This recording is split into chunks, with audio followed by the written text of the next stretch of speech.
हिंदी में यूपीएससी की तैयारी से संबंधित प्रोग्राम्स को देखने के लिए सब्सक्राइब करें स्टडी IQ-IAS हिंदी। नमस्कार, बहुत बहुत स्वागत है आप सभी का स्टडी IQ-IAS हिंदी में। मेरा नाम है अतुल जैन। जीवन में आप जब भी कोई काम करते हैं तो उसका सही समय पर किया जाना बहुत जरूरी है। यह बात तो आपको मेरे ख्याल से बहुत सारे एग्जाम्पल्स के जरिए हम इस बात को समझ सकते हैं।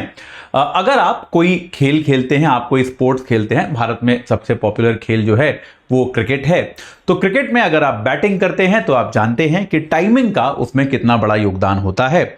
अगर बॉल आपके सामने आ रही है, आपकी तरफ बढ़ रही है और आप उस बॉल को जो है सही समय पर हिट नहीं कर पाए, भले ही आप कितने भी शानदार, कितने भी स्किल्ड बैट्समैन क्यों ना हो, अगर आप उस बॉल को की टाइमिंग को अगर आप मिस कर देते हैं, आप सही समय पर उस बॉल पर शॉट नहीं लगा पाते, तो आप उस बॉल से नहीं बच सकते, आप उस पर रन नहीं बना सकते, आपके आउट होने की संभावना भी बहुत ज्यादा है। अभी आपने ओलंपिक देखा होगा, तो ओलंपिक में हमने क्या देखा कि नीरज चोपड़ा जैसे एथलीट के भी, जो कि पिछले बार के स्वर्ण पदक विजेता थे, 6 में से 5 अटेम्प्ट जो थे उनके फाउल हुए। 6 बार उनको भागकर आना था, एक जगह पर आकर अपना जो जैवलिन था उसको फेंकना था। आपने अगर जैवलिन थ्रो वाला कंपटीशन देखा तो वो कुछ इस तरह का होता है, एक इस प्रकार का रनवे बना होता है और यहां से एथलीट भाग के आना शुरू करता है और इधर फिर वो कहीं पर जैवलिन फेंकता है, जो यहां पे कहीं पे ऐसे सर्कल्स बने होते हैं, यहां पर कहीं पर लैंड करता है। एक लाइन खींची होती है कि आपको इसके पीछे ही रहना है जैवलिन फेंकते हुए। 6 में से 5 बार नीरज चोपड़ा जैसे एथलीट का भी पैर इसके बाहर चला गया। और यह क्यों होता है? क्योंकि आप जब अपना रनअप ले रहे हो या फिर आप जब थ्रो कर रहे हो तो आप जो है थोड़ा सा आप अपने कदमों को रोकने में और उस जैवलिन को फेंकने में आप शायद 1 मिलीसेकंड 2 मिलीसेकंड की आपसे देरी हो गई, और उस कारण से क्या हुआ, हो सकता है आपका थ्रो भाई जो अरशद नदीम का थ्रो था उससे भी आगे गया हो, लेकिन वो काउंट ही नहीं होगा क्योंकि आपका पैर इसके आगे निकल गया।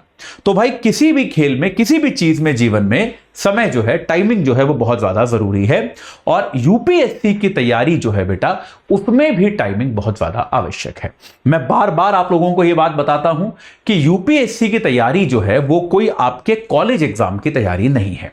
जैसे कॉलेज एग्जाम में क्या होता है, आप 15 दिन बैठते हो, हम सभी ये करते थे कॉलेज में कि यार मतलब कि ठीक है, जब कुछ हमारे साथी होते थे वो बड़ी पढ़ाई करते थे, नोट्स बनाते थे, हम आखिरी 7-8 10 दिन में उनके नोट्स इकट्ठे करते थे, उनको जो है रात दिन बैठकर पढ़ लिया करते थे, उन 7-8 10 दिन रात दिन पढ़ाई करते थे और उसके बाद हमारा कॉलेज में एग्जाम देके चले आते थे, ठीक ठाक नंबर आ जाते थे, ऐसी कोई खास दिक्कत होती नहीं थी। यूपीएससी एक तो एक कॉम्पिटिटिव एग्जाम है, तो प्रॉब्लम क्या है कि आप कितना कर रहे हैं उससे ज्यादा फर्क पड़ता नहीं है। फर्क इससे पड़ता है कि आप बाकी लोगों से बेहतर प्रदर्शन करके आ रहे हो या नहीं आ रहे हो। कॉलेज में आपके 60% आए, 61% आए, इससे कोई ज्यादा फर्क नहीं पड़ता। यूपीएससी में अगर आपकी परसेंटेज में 1 का भी फर्क आ गया, 1% भी आप आगे पीछे गए, तो इस बात की संभावना है कि आपके रैंक में जो है कम से कम 100-200 रैंक की उतार चढ़ाव आ सकती है। तो यूपीएससी में यह बहुत आवश्यक है कि आप बिल्कुल एक सतत तरीके से तैयारी करें, और इस तैयारी को तनाव रहित तरीके से अगर आपको करना है, कि आपको टेंशन फ्री तैयारी करनी है, तो आपको चाहिए पर्याप्त समय। यह याद रखिए, अगर आप समय के अभाव में तैयारी करेंगे तो फिर आपके ऊपर एक तलवार लटकी रहेगी कि जल्दी जल्दी खत्म करना है सब कुछ, और आपको कई बार समझने के अवसर काफी नहीं मिलेंगे।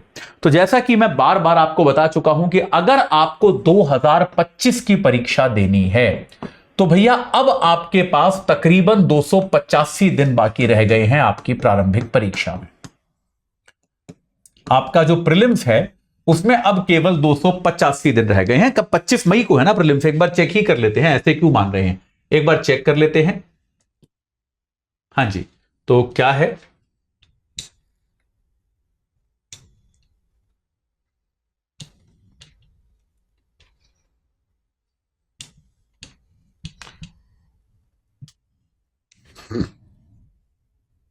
हाँ ये देखिए, किसी ने बनाया होगा ना, कोई ना कोई कैलेंडर बनाता ही है, तो किसी ना किसी ने कैलेंडर बनाया ही होगा। 283 दिन है, ये देखिए आपके सामने मैंने यहां लगाया है, 283 दिन आपके सामने अब प्रीलिम्स में बचे हुए हैं।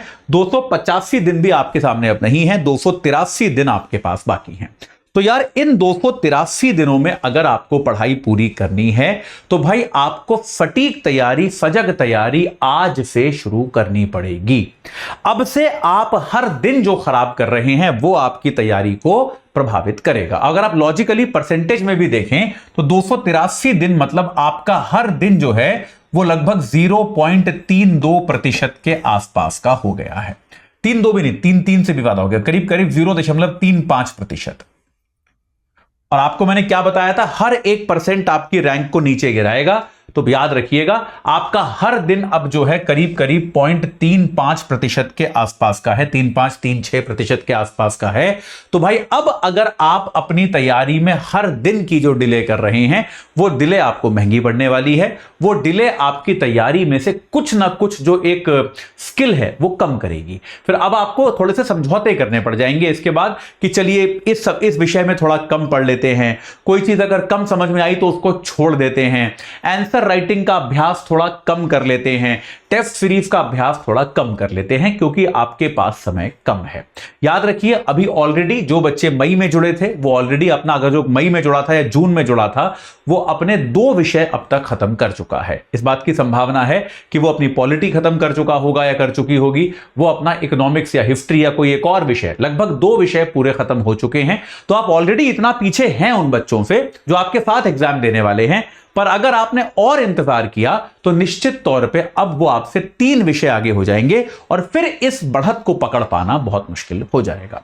तो आपके लिए जरूरी यह है कि आपको जिस भी कोर्स से जुड़ना हो, आप अगर कोई कोर्स लेना चाहते हैं तो आपको जिस भी कोर्स से जुड़ना हो आप उससे तुरंत जुड़ें, बहुत ज्यादा लंबा इंतजार आप ना करें।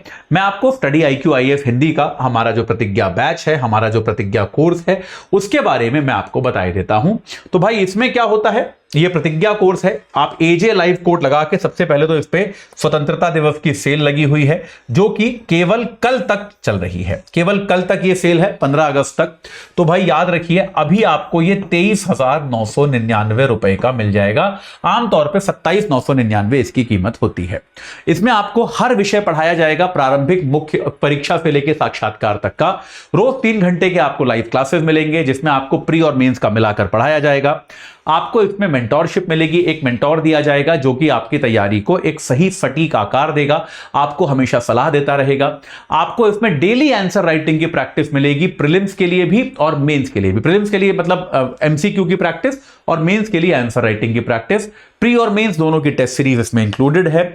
18 किताबें आपके घर पहुंचेंगी, आपको कोई और किताब खरीदने की जरूरत नहीं है। इसके अलावा एक सिलेक्शन बॉक्स नाम की ऑफरिंग आपके घर पहुंचेगी जिसमें तमाम तरह की स्टेशनरी होगी। इसके अलावा अगर आप प्री क्वालिफाई करते हैं तो आपको हम सारी की सारी फीस रिफंड कर देंगे, पूरी फीस आपके अकाउंट में वापस चली जाएगी और साथ के साथ आपको हम दिल्ली भी बुलाएंगे। आपका रहना, खाना, पढ़ना सब कुछ पूरी तरह से निःशुल्क होगा ताकि मेंस की तैयारी आप रेसिडेंशियल तरीके से हमारे पास कर पाएं। तो भाई मैं बार बार ये कहता हूं कि आप अगर किसी कोर्स से जुड़ना चाहते हैं तो उसकी क्वालिटी एक बार उसके शिक्षकों से वेरीफाई कर दीजिए। स्टडी IQ IAS हिंदी शायद इकलौता ऐसा चैनल है जिसके हर शिक्षक के YouTube पे आपको लेक्चर्स मिल जाएंगे। आप वो लेक्चर्स देखिए। अगर आपको लगता है कि इस संस्थान के प्लान से, इस संस्थान की योजनाओं से आप सहमत हैं तो आप इस बैच से जुड़िए और अपनी तैयारी को एक सही, एक सुदृढ़ आकार प्रदान करने का प्रयास कीजिए। इसमें बिल्कुल भी अगर आप देरी करेंगे अब तो आपकी तैयारी पर उसका दुष्परिणाम निश्चित तौर पे पड़ेगा। तो मैं आपसे यही आग्रह करूंगा कि आप इस बैच से तुरंत जुड़िए। कल तक सेल है, आप कल तक इस बैच से जुड़ जाइए और अपनी तैयारी को सही शक्ल प्रदान कीजिए। इस चर्चा से जुड़ने के लिए आप सभी का बहुत बहुत धन्यवाद। हिंदी में UPSC की तैयारी से संबंधित प्रोग्राम्स को देखने के लिए सब्सक्राइब करें स्टडी IQ IAS हिंदी।